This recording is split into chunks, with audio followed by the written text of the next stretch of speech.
What you believe, you become. You are the architect of your life. You are not just existing in the world, you are shaping it. Every thought you think, every belief you hold, and every story you repeat becomes the foundation of the reality you live.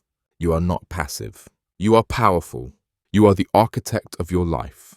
Take a deep breath. Let this truth wash over you. Your thoughts are creating your reality, not by chance, not by luck, but by design.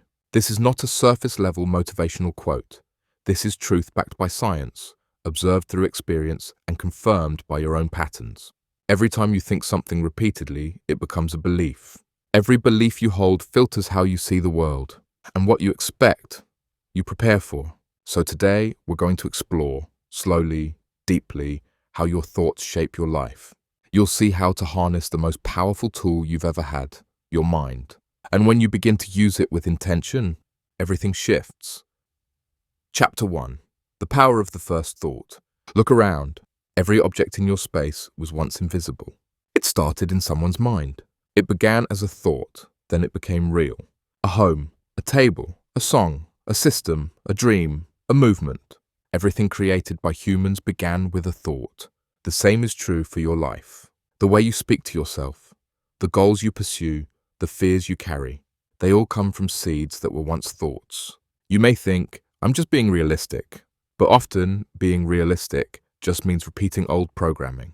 And here's the secret. Repeated thoughts become beliefs. Beliefs become habits. Habits become identity. And identity drives every single decision you make. If you want to change your life, you start by changing the thoughts you allow. So today ask yourself, what thoughts have I let define me? What ideas am I ready to question?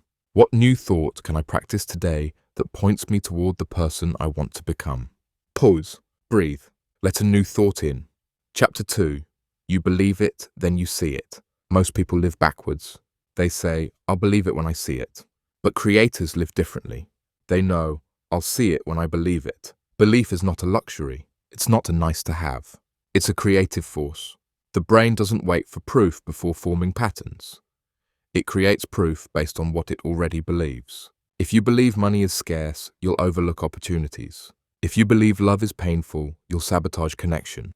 If you believe you're not worthy, you'll push away everything that contradicts that identity. But the opposite is also true. If you believe that good things are coming, you'll find them. If you believe you're healing, you'll feel more whole.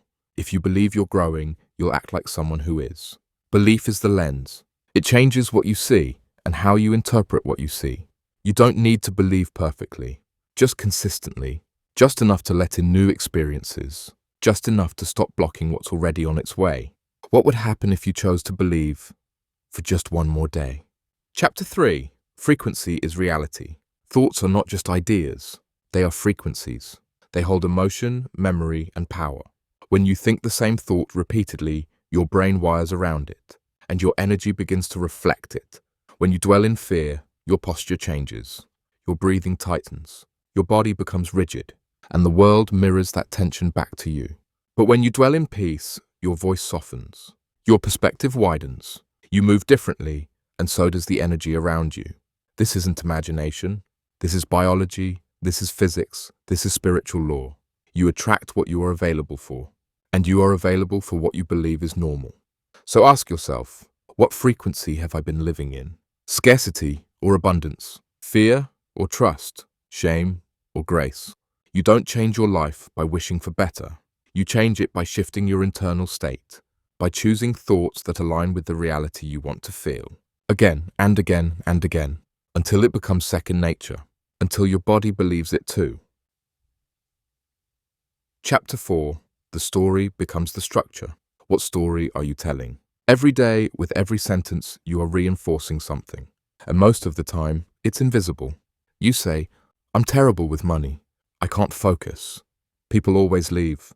You might think you're just venting, but your subconscious thinks you're giving instructions, and it obeys. It collects evidence. It filters what you see, and it reinforces the same story. So the question is never, is this true? The question is, do I want to keep living this way? You are allowed to change the script. You are allowed to pause and say, wait, that's an old story. I choose something better.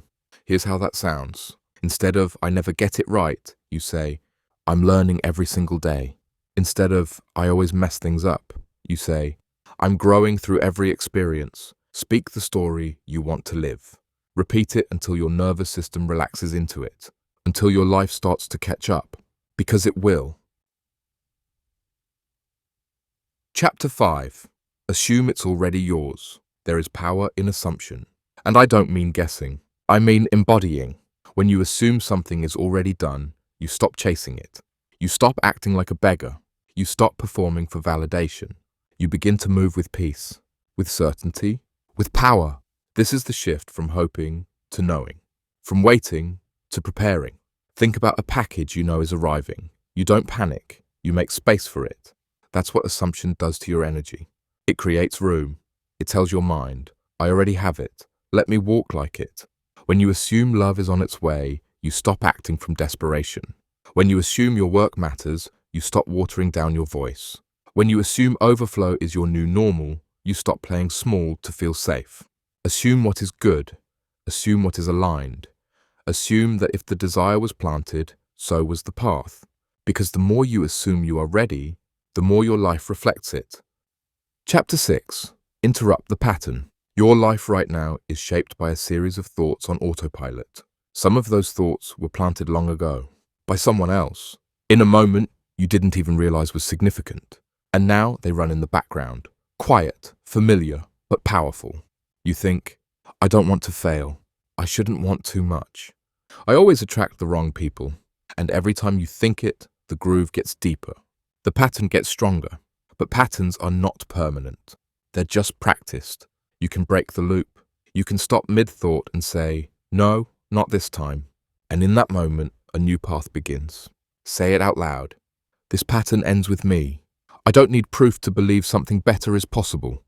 I'm not available for this loop anymore. You won't get it perfect. You're not supposed to. But you can get better. You can become conscious. You can choose again and again and again. And that choice becomes your new rhythm, your new normal, your new reality. Chapter 7. Gratitude, the portal to receiving. Gratitude is not just a nice feeling.